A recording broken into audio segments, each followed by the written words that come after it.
Hello, everybody, and welcome back to CoMotion Labs Fundamentals for Startups. My name is Brady Ryan, and I'm the manager of the CoMotion Labs Hardware Incubator here on campus at UW. If you've joined us before, you know that CoMotion Labs is the University of Washington's effort around startup incubation. We operate 3 incubators here on campus, one for hardware startups, one for life science startups, and one for folks in the software and tech sector called Startup Hall. We don't take equity in our startups, and we don't take any IP. We just want to help startups succeed. We're also not focused solely on UW spinouts. So if you are looking for a place to launch your startup, just give us a call. We've got a little bit of capacity left, and we'd love to have you. While we wait for everyone to join, I'll make a few quick announcements. Next week, we'll be hearing from Dave Wong, who will be presenting Building an Enterprise FinTech Startup. All of our Fundamentals for Startups presentations are archived on our CoMotion website under Innovation Training Videos. We've covered a ton of topics over the last several years, so if you have some free time or if there's a topic you're interested in learning more about, it's a good chance we've covered it and you can check it out on YouTube. For our full schedule and to register for future Fundamentals, please visit bit.ly/CoMotionFundamentals. Also, please feel free to subscribe to our YouTube channel and click the little bell in the corner, and that way you'll be notified of our future live streams. And lastly, Fundamentals for Startups is funded in part by a grant from the Economic Development Agency. We will be dropping a link in the chat to a short survey. It is extremely helpful for us if you can click on that and tell us who you are and where you're watching from and how you've heard about this event. This keeps the EDA really happy with us, and hopefully they will continue to give us funding so that we can continue to run events just like this. Okay, so today, Renato Agrella is here to present Building High-Functioning Teams. Renato is a Venezuelan civil engineer with an MBA from the Foster School of Business. He's founded and sold businesses in insurance, engineering, and marketing consulting. In 2014, he was recognized as Puget Sound Business Journal's 40 Under 40 honoree for his work with 2A Consulting. In that enterprise, Renato led a team of 50 consultants supporting more than 30 clients, including Microsoft, Amazon, and Google. Renato will take questions via the chat. Feel free to ask them over in that chat bar on the side throughout the presentation. And I will now turn the event over to Renato. Hi, Brady. How are you? Doing great. How are you? Thanks for being here. Yeah, thanks for having me. We can, I'm not sure if we're looking right now at the slides. Okay, now we get it. First, before we start with anything, we're going through difficult times everywhere, and I want to thank everybody for being here, but be thankful about being in a place that is safe and is secure. So hopefully all of you and all of yours are safe and sound. The pandemic and the war that is going on, it's troublesome, but I want to be thankful for what we have today. And I wanted to start with there.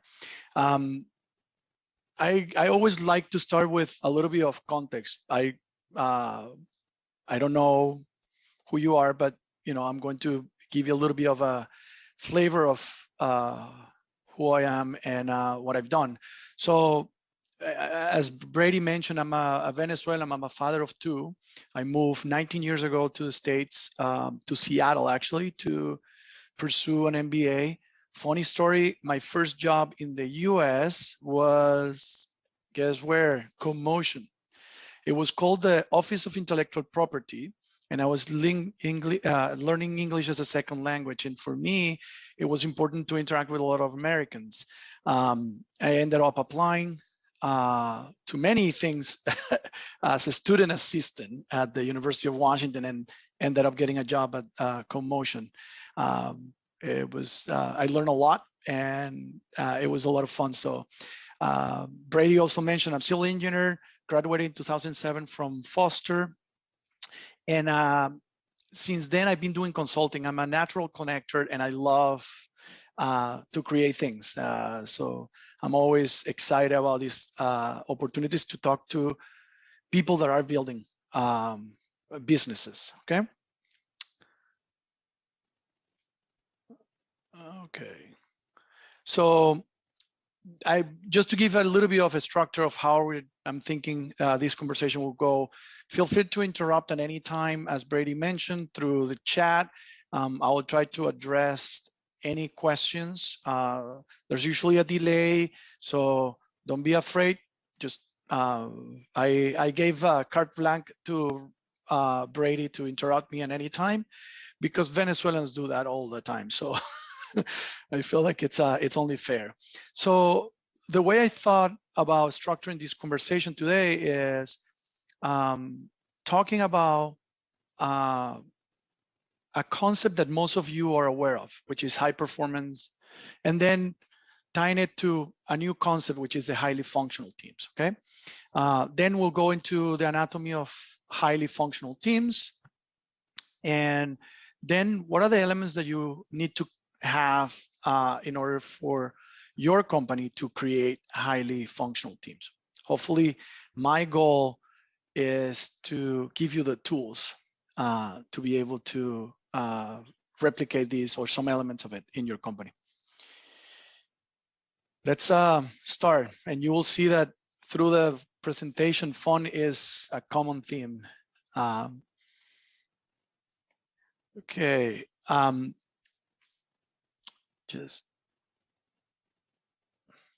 So first, I will stop the animation because it's distracting for everybody, especially for me. Recently, I read this article in the New York Times about the title was "The Age of the Anti-Envision," and the reason I'm starting here is the world has changed and is changing.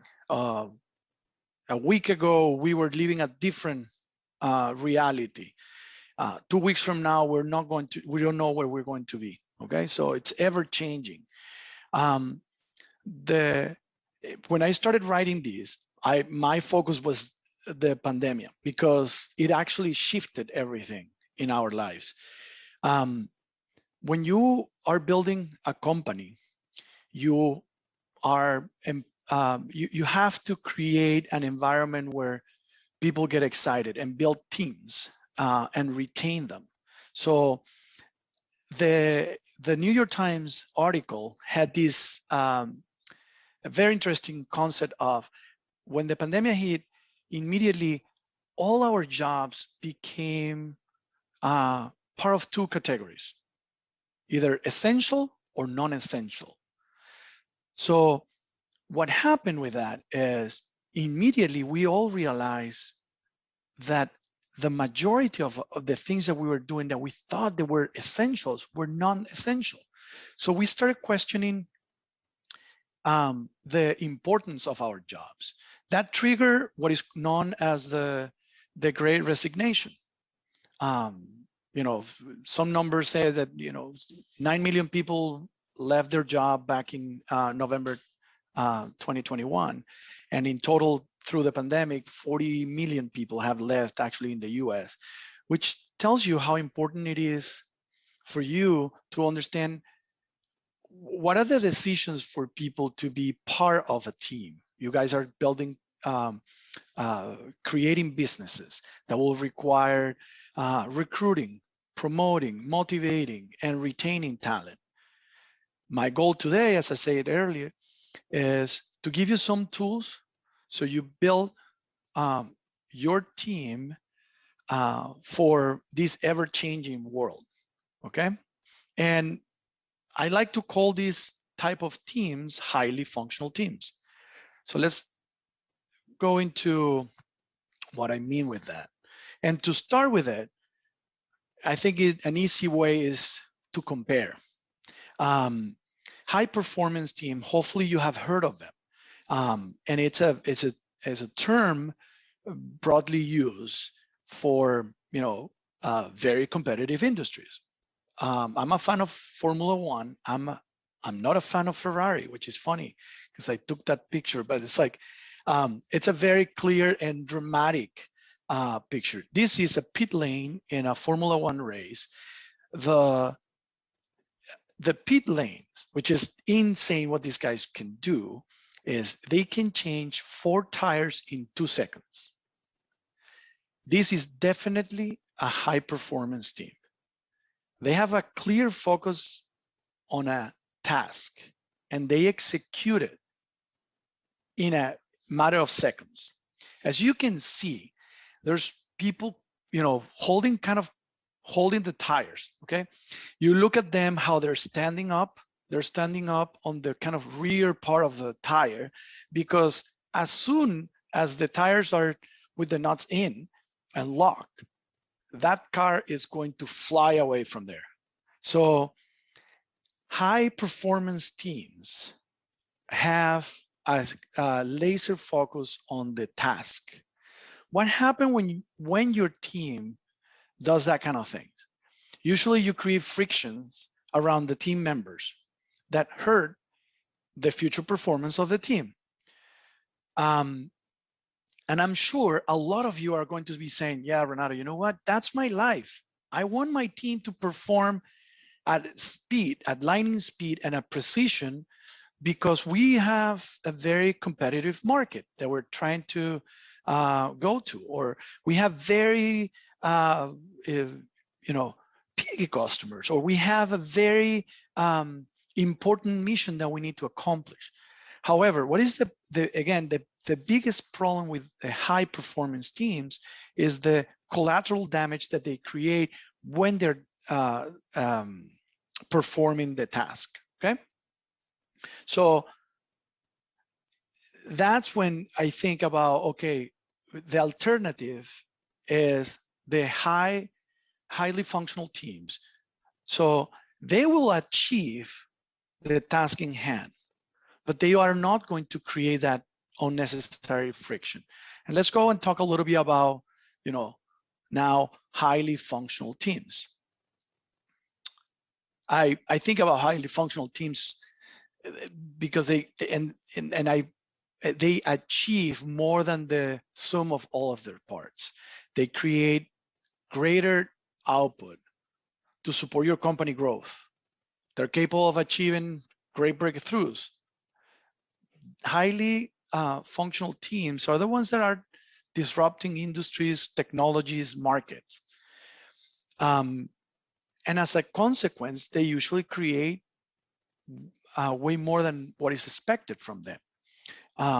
Another thing that is important about highly functional teams is they are uniquely positioned to adapt into future challenges, which we'll talk a little bit about it later. But I know all of you understand that whatever line of business you are, whatever business you're building, whatever you're thinking today is not going to be the problem that you're going to be solving in the future. So you need that ability to evolve with the problem. And again, I want to reiterate that the most important thing from my point of view about highly functional teams is that they're not only solving the challenge that they have in hand today, but they're positioning to solve future problems even better. So let's look into the anatomy of these teams, okay? And I start to think about words that describe these type of teams, and resilience is one of them. Like the roots on this tree, highly functional teams can adapt to any situation. These roots are sourcing nutrients for the tree, and they will find them through the pavement or whatever barriers they encounter. Yeah.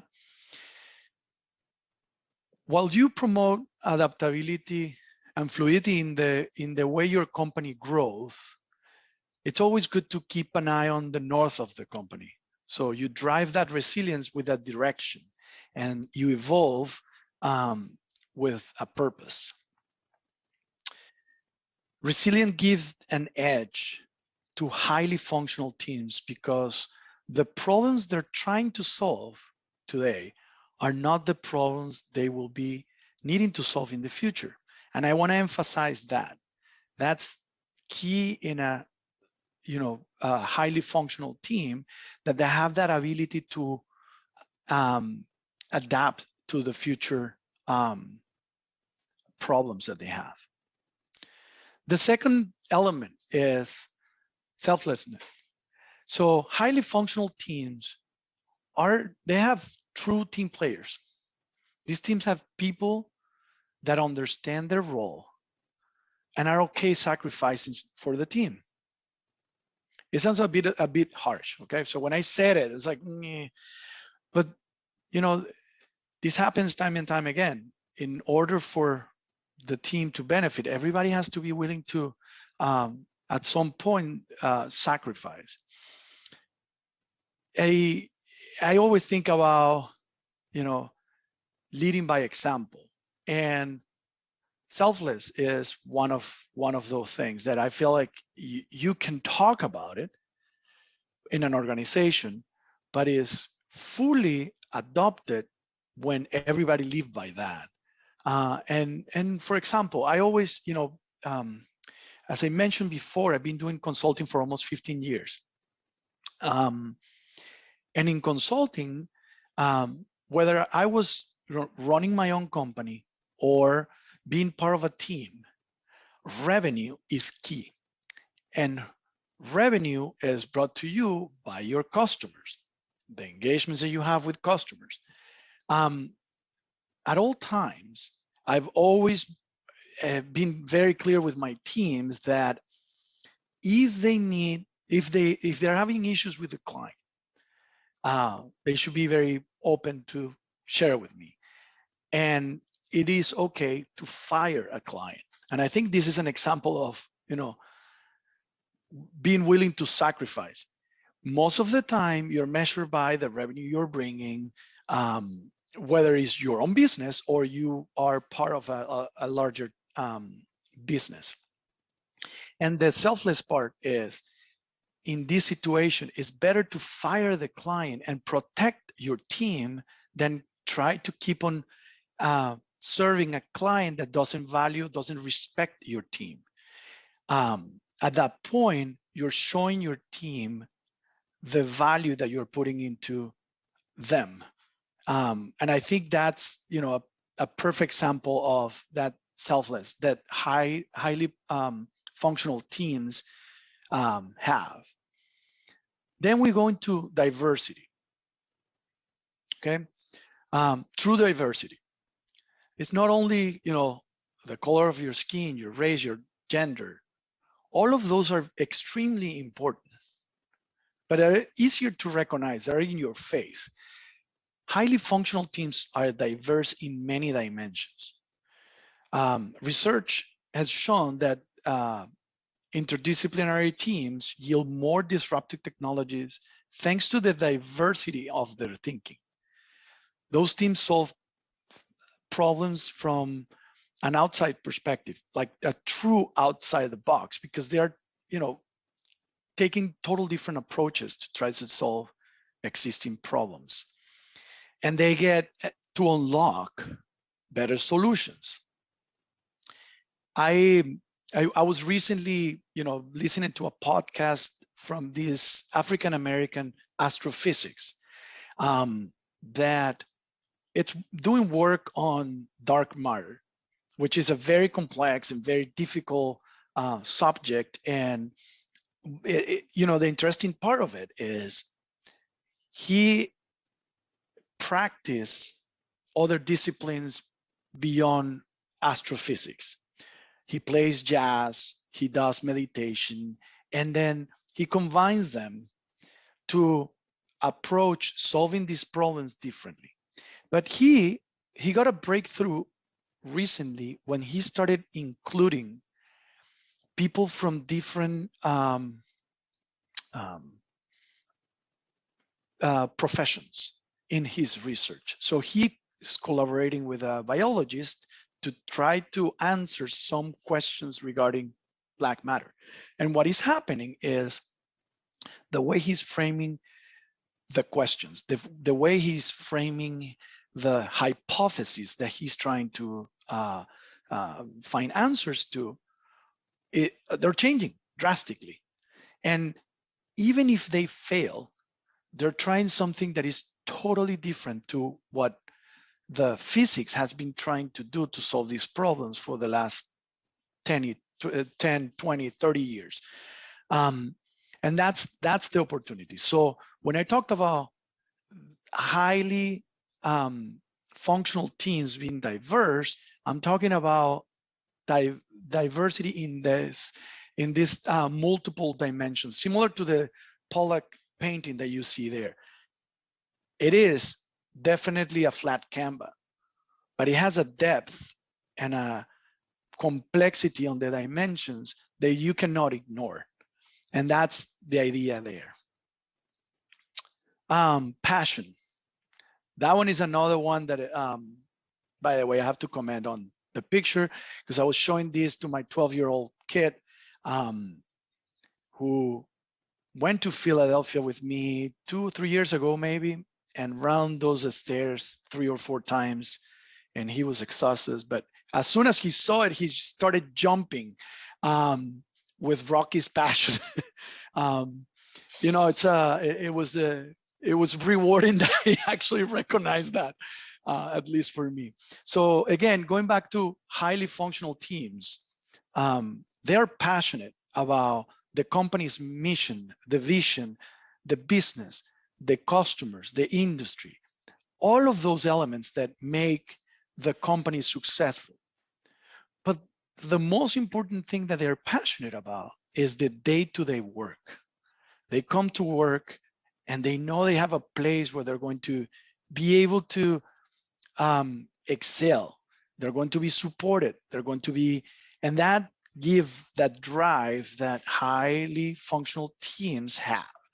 Renato, I have a question about that. I think that I'm curious. You know, you say the passion for the day-to-day work. I've always found that the jobs that I really love, one of the biggest predictors is the folks around me and the coworkers. Is that an important part of establishing passion, and does that go into the hiring of figuring out who might work well together and who could kind of have that camaraderie with their coworkers? It's interesting that you bring that up. There's always the passion, and then there's the cheerleading. There's two different things. You definitely want to have people that bring the passion into the meeting rooms, into the everyday life.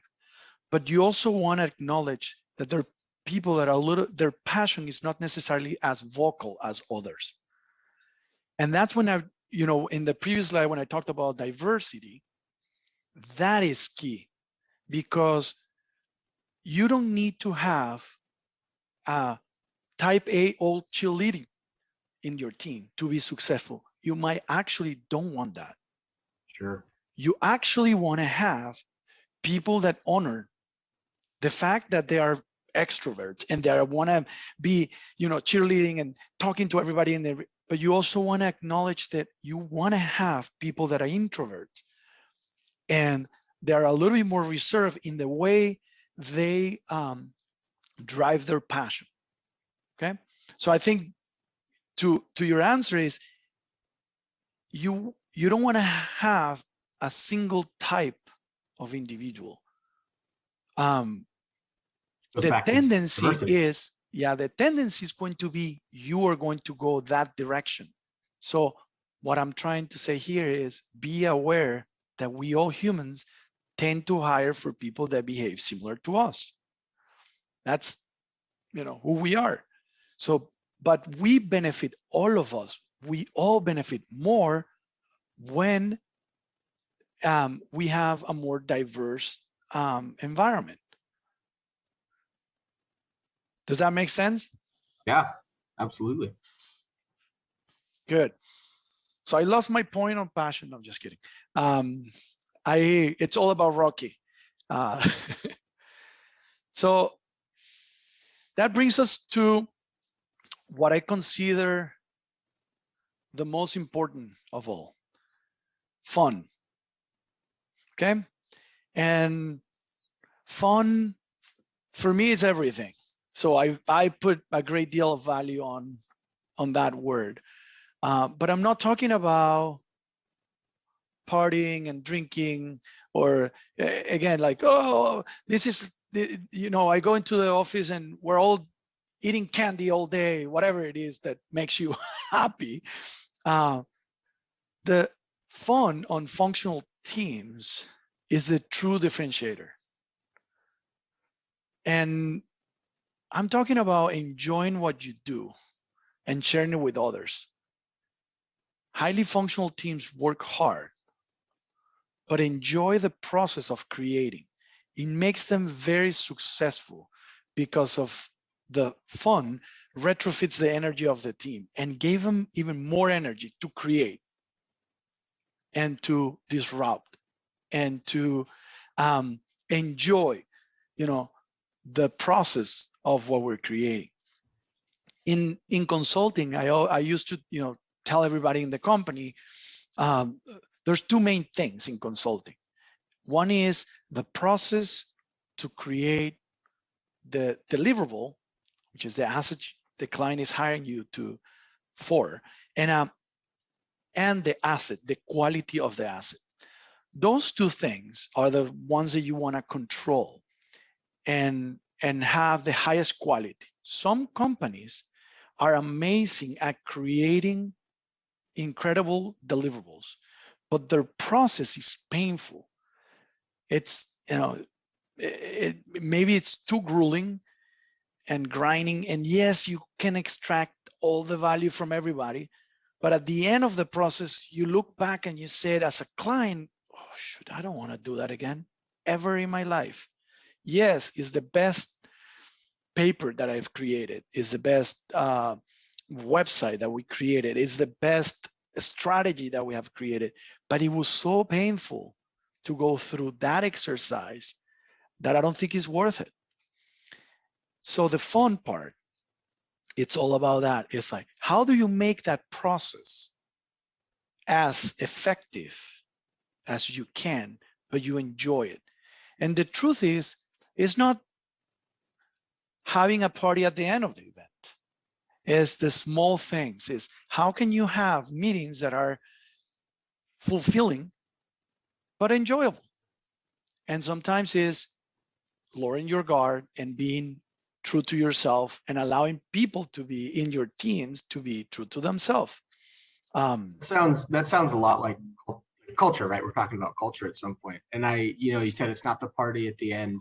I just relate it back to startups because that's who we work with. And I think of, the idea that a lot of people have that if you put a keg in your startup's office, then like, boom, that's culture. Everyone's going to have fine job done. And that's not it at all. I mean, if they're still telling people to work 80 hours a week and work through Saturdays, then it's not going to be fun. It's not as easy as just, kind of mandating a good time. The flip side, Brady, is this. If you are grinding people, let's say your business requires, I'm not a strong believer of 80 hours a week work, okay? I don't feel like humans can actually deliver quality work at a grind like that. Yeah. Yes, sometimes we have to go through it, and that's okay, but it's not sustainable over time. I'm a strong believer that you need to provide an environment where you allow people to work efficiently and help them be more effective and efficient at what they're doing. The whole keg, ping pong table, all the sodas you can drink, coffee, candy, whatever it is to create an environment where you spend all the time there, but that's not necessarily producing a better outcome for you and for people around you.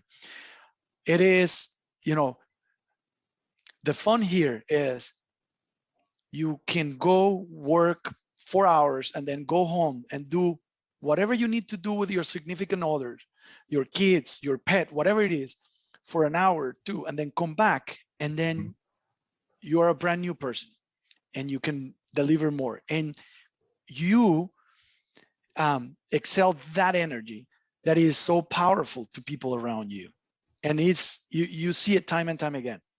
People get excited about it. And that's when people say it in the morning, it's like they wake up in the morning and say, yes, I'm gonna go to work. And so, but we, as a society, we tend to confuse those terms, Mhm. and we go into like, oh no, the more time you allocate to work, the better outputs you're going to get. It's not true.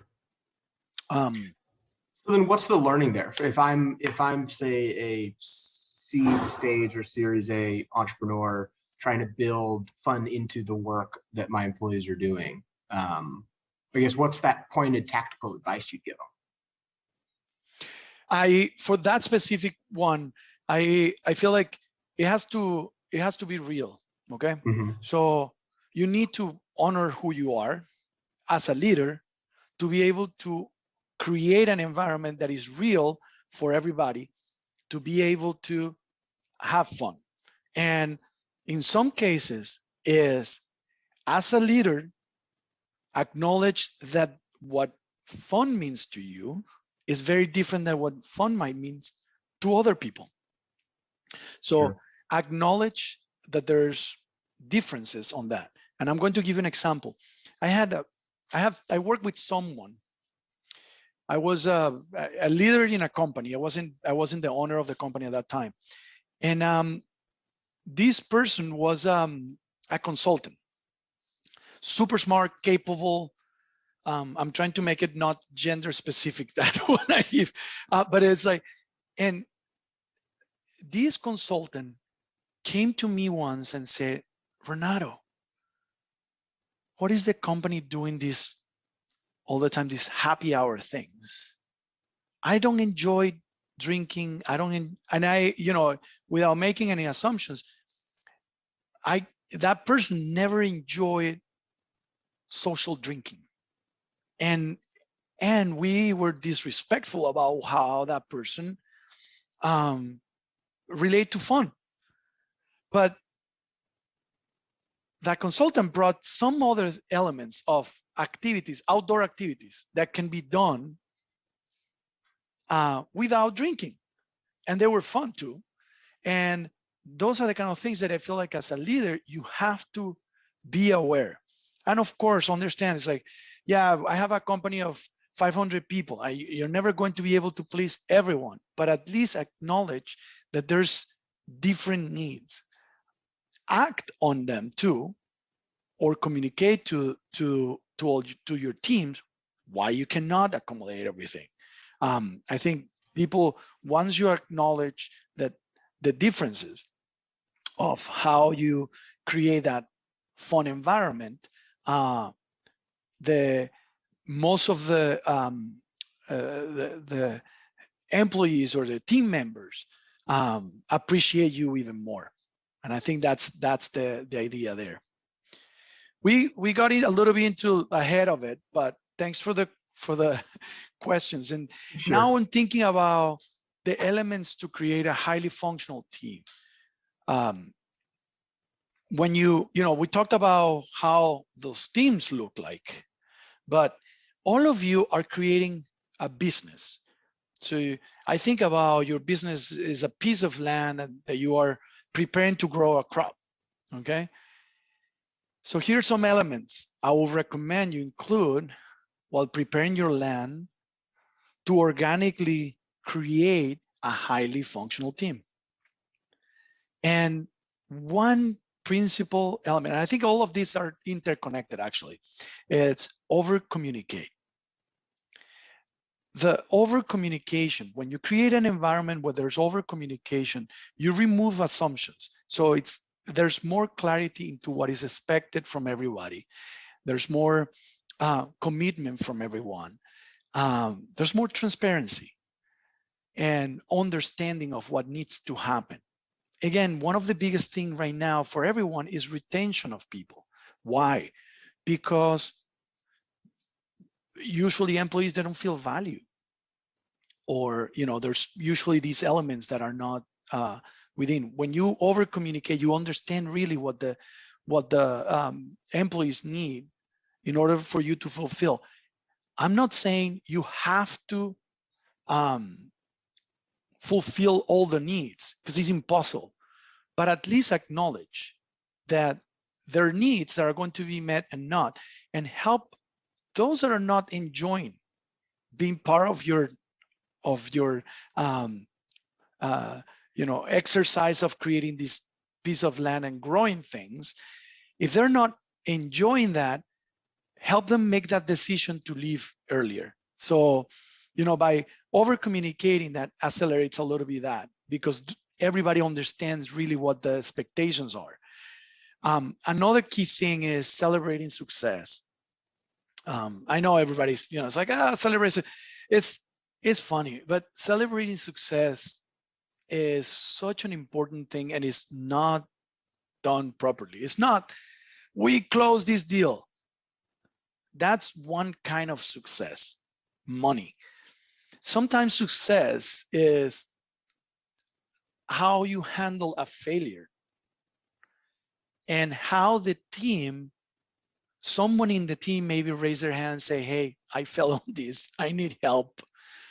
That's success, because your organization is going to be better if you have people that are doing that kind of things, because they are not going to go down with the problem and drag the company. They're going to find a way to find a solution within the team members because they raise their hand. This brings me to the next element, which is the learning culture. As I said at the beginning, these are all connected. You over communicate, then it's easier for you to document processes and how things done. So when someone comes new, there's paper trail. There's information that can be shared. The learning culture goes both for celebrations of success as well as failures. And we all know that for every single success we have thousands of failures. And so we are better because we fail on something else, if we took that as a learning opportunity. There's another element that I highly recommend for highly functional teams, which is a culture of accountability. And this goes directly into all of you as leaders, because accountability will start from you. I think about accountability as the ability to acknowledge that there's something that is not working. It could be a mistake on your part, or it could be a process that is broken, but owning it, being able to raise your hand and say, this is not working. It's not working for me. Maybe it's not working for all of you. But I think the important thing is in highly functional teams, I've seen that accountability is attached to a plan to solve it and a timeline, and it's clear. When you have those two, there's consensus and there's more adoption from everybody in the team to move forward with things. And I think that's what I mean with create that culture of accountability, where you bring everybody into it and always finding a solution to that you're trying to solve. I don't want to keep going back to the CEO in all of these ideas, but it feels like that accountability and the culture of learning, I feel like that has to be modeled by whoever's in charge, right? I mean, there may be some things that modeling is slightly less important, but that accountability and that putting up your hand and saying like, hey, I screwed up, here's why, here's what happened, or hey, this isn't working. Does that have to, I mean, is that crucial for that to be modeled by, it is your leaders? The leaders have the power to show people how important it is to be able to tell the truth and be transparent. Leaders have the option of curating everything they said and hiding anything they want. But the truth is, all of that will come out at some point. And when it comes out, it's to the detriment of the leader and the leadership. Mm-hmm. And at the end, it's going to be to the detriment of the company. So my advice is be accountable and be transparent. Own your mistakes. time and time again, and I think I go back into clients. In my years of experience in consulting, I've done many things that I made a mistake. I took a route that was the wrong one. And time and time again, I've gone to the client, and I'm thinking about clients specifically. I go to the clients and I've communicated as soon as I realized I made a mistake, the mistake I made. The approach that I've always taken is, if you want to, you client, if you want to hear from me a potential solution for it, I have a plan, and this is what I would do. If you don't want to talk to me anymore because of this mistake, I totally understand. So you need to own the mistake and the implications they will have. 99% of the time, they will give you another chance. And of course, you're going to work to make it, amazing for them, and they will keep you. But if you're true to yourself and to the mistake you made, and you communicate it, timely, and with a solution attached to it. And I would guess that you, at some point, see that as an opportunity. I mean, I know that feels like a great way to build trust. When somebody says that they screwed up and here's what I did and here's how to move forward, I think I, at least, and a lot of other people, probably trust that person more, right? We're all human. We all make mistakes, but the ability to stand up and identify your mistake, own up to it, and move forward, I think probably pays dividends in the relationship. It does. It's funny because I think about consulting, but the truth is life is that way. Yeah. Life, it's all about building trust and credibility. So if you're someone that always says things that I'm empty, and you talk a lot but don't do anything, you start losing credibility. No one believes in you. So no different if you're creating a medical device, or if you are developing a piece of software, or if you're working in a nonprofit. The trust is what really matters. So as long as you can be transparent, and I think the interesting thing is, culturally, there's a pressure, or there has been a pressure. I think that had changed over time. There in the business community, there's this pressure for being perfect. I don't make any mistakes. Silly things as grammar mistakes, or oh, he misspelled this. Okay, I'm so sorry, I did it. It's like, or I flipped these numbers. That was a mistake on my part. And we tend to be very harsh when someone does that and make a mistake, a mechanical mistake. So everybody's all the time covering, like, oh, how do I cover this mistake? And that's the opposite of what you're supposed to be doing. And highly functional teams tend to have that ability to say, hey, we made this mistake. Because again, they're looking into the enjoyment of the process. And you cannot enjoy or have fun in the process of creating anything if you're covering your back. Yeah. If you're all the time looking behind your shoulder saying, where's this person going to get me?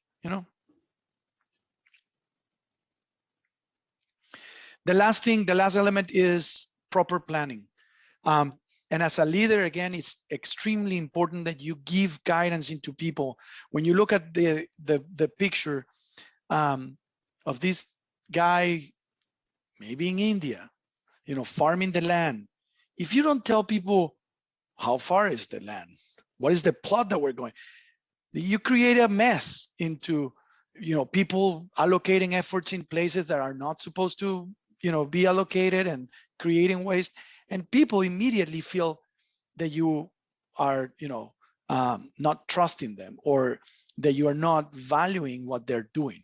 And I think highly functional teams have that ability to have clarity into what is the plan, understanding that the plans will evolve, But the only way that happens is when you combine all of the elements that I just brought: over communicate, celebrate the success, learn from the mistakes, create a learning culture, the accountability, and the proper planning.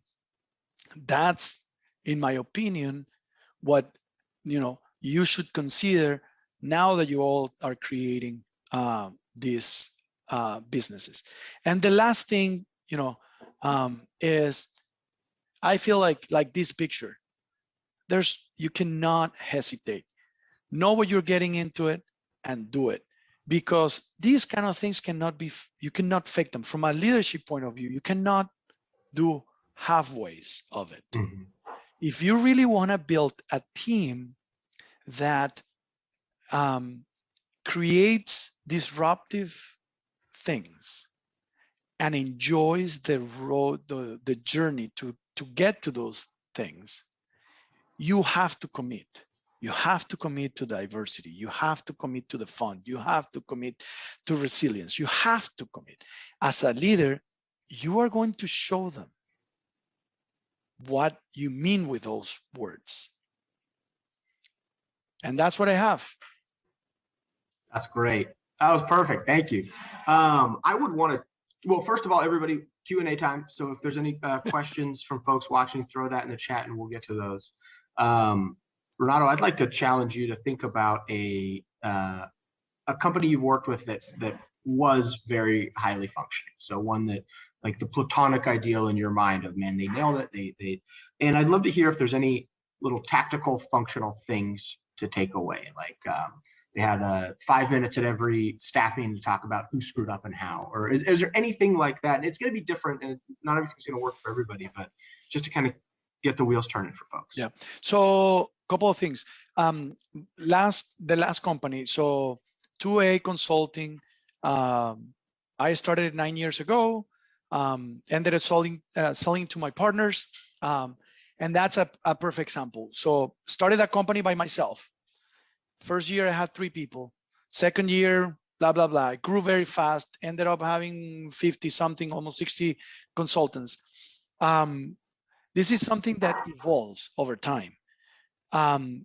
When we were really small, it was about finding a cadence of getting together to know what was everybody doing.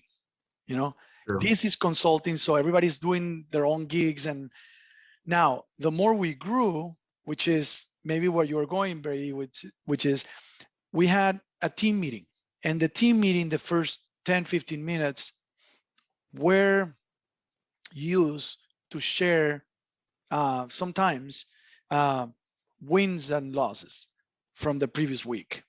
And it was very punctual, and you could hear, and the beauty of it is everybody was there. There were consultants, designers, developers, the partners, everybody, the operation people, so everyone. And as soon as people started hearing from partners the mistakes we made, everybody started opening up. And it was such a relief for everybody, because it's like therapy. You verbalize these things and then you realize, it's out of my system. I'm feeling better. It's maybe not as big deal as I thought it was. Sure. Or the solution is right in front of me, and this person can actually help me. Whereas before you were not even aware of that. So it definitely, the over communicating in meetings, it's a perfect example. The other thing could be starting meetings, even with clients, is doing something physically. Stand up and do an exercise, wiggle your arms, silly things like that.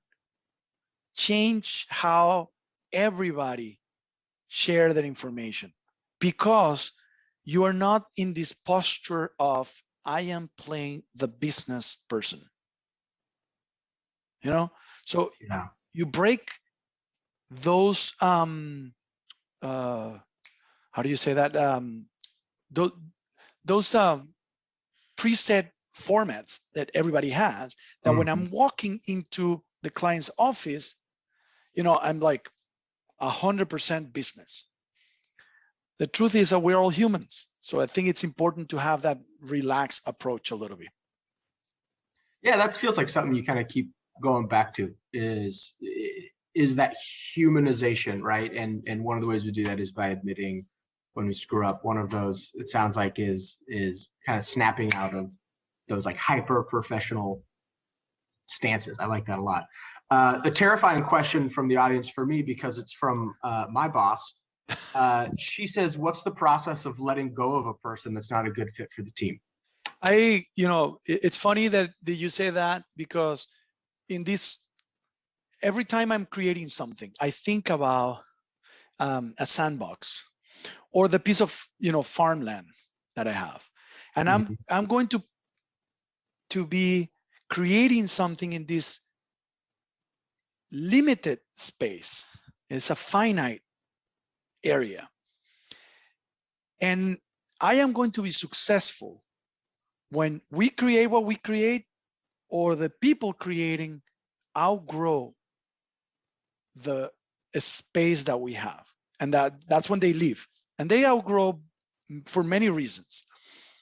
So the criteria is usually both parties know when is the right time. It's hard to admit it. This is it's like any relationship. You see the signs, you are not enjoying it, everybody else is enjoying it. We are making your life miserable. So I address those things as soon as I can, because the more you drag them, and over time, I try multiple things. It's like, oh, let's give it, a spin and try this for a period of time. And we give them, what end up happening is you tend to put someone into a trial period that is going to fail for sure, because you're asking that person to change who they are. And that, in my opinion, is disrespectful. So I prefer to have that conversation. And I prefer to have the conversation and focus on the valuable things that I feel like that person will be able to bring to another organization. And that's how I spin it on. But I try to address that as soon as possible, because the tendency is, we as humans, we have a tendency to act, a tendency to enjoy specific areas or focus on things. If that person is not a good fit for whatever reason, because they doesn't have the expertise you were trying to look for, or and doesn't want to have try on anything else, then it's time to let go. I usually, one thing that I've maybe skipped in the whole process is, depending on the size of your company, there's other functions. And I've had this many, many times. I had someone that was a consultant at some point, moved to a project manager, then moved to an accounting position in the company, like more operational. And that person was trying to figure out, clever, smart, capable, but not enjoying the tasks for the specific areas. And we found a way to help that person go through the process of discovering. And when we found that spot, a person like grew immensely. And that's what you want, rather than firing because you don't work for this, So I think there's to answer that question, there's several elements. If that person doesn't have any space elsewhere, or is not willing to try something else within the company, then I think it's important to address it head on. If not, try to give, the opportunity to excel elsewhere within the organization. And that, of course, they will depend on the size of your company.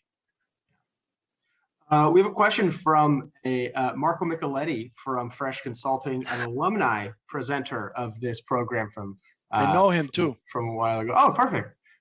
He said he's interested in hearing about how approaches might differ for different generational cohorts in the workplace. So is there a difference, boomers, zoomers, millennials, yada, yada, yada, and how to navigate that? Yeah, I think it's like, it's interesting. Like, the diversity of that I speak in earlier includes ages. I have a good friend. He's a lawyer, retired lawyer. He was kind of my mentor, and he always told me, Renato, always have friends of different ages, because when you have any problem and you ask the different generations, they will tell you different things based on their experience, and generational differences usually yield different things. So my approach for that is level the plane. Try to bring everybody to the same baseline knowledge about what you're trying to achieve. Because again, it's very weird if, let's think about industries, automotive industries in the 80s. Everybody was, in Venezuela, everybody was wearing suits, ties. And if you try to bring someone from that era into, high-tech hoodie culture and try to make it very informal, it is going to be very difficult for that person to adapt. Now, Sure. When you actually bring the kind of the rules of the game up front, it's easier. And sometimes those rules can be actually made by consensus. So you allow to have whatever works for each of those generations and even create more value. Does that make sense? Absolutely. I love that. One last question before we cut you loose. Erica Kerman asks, she'd be interested to hear thoughts about the change to remote work and how to maintain culture and retain people who live all over. Challenging. Good question. Yeah. It is, and hi, Eric, too. So one of the key things that I've always done, in every single role I had, I care about, the employees or I don't even think about employees. I think about my coworkers. Okay. So before the pandemic, I used to walk around the office and take people out for coffees or walk around the parks or whatever to just, check on them. With the pandemic and the remote work, that became a little bit more, I would say, weird at the beginning because of the fact that now it was these kind of things. I'm talking to my screen, and to some degree, I'm welcoming you in my house too, which is an interesting thing. What I try to do to keep up the morale of the is to promote that everybody's doing that. Like I found that it is very useful to, rather than sometimes sending an email to people, ping them and just say, hey, let's jump on a phone call. Because you don't get that anymore because everybody's working remote. And sometimes, it is so powerful to just have a quick conversation. Now, the key here, Eric, is always thinking about value that you are adding. Sometimes the value is just listening to the person on the other side. Sometimes is providing an advice. My tendency is like always talk, but through the pandemic, I learned that sometimes it was a matter of just calling someone to let them speak. And it was so powerful. So that's I think that's a good way to keep it going, and then sharing it with everybody else. When you can share them, but it's like, hey, I've been talking to 4 or 5 people, and I saw that this is happening to everyone. The background music that you guys having, it's not good for blah, blah, blah, for like your creativity and production of ideas. So I will actually say, okay, let's create a playlist and start adding all your songs, because I wanted to listen to brand new, music, because I'm listening to the same music all the time. And it's small things like that, because now you're listening to a curated list by all your team members, and then you suddenly find music that is like brand new and refreshing. Hey, really appreciate this. This was a great talk. We don't think we think enough about this. I really like the distinction you made between high performance and high functioning. And as a Formula One fan myself, I was very excited to see that picture. Also, a big thanks to everybody who joined us here today. As a reminder, we'll be here again next week, when we're going to have Dave Wong, who'll be presenting Building Enterprise FinTech Startups. Please sign up for that. We'll see you next week. Fill out that survey if you haven't done it yet. We'd really appreciate that. And we look forward to talking to everybody here again next Friday. Have a good weekend. Thank you, everyone.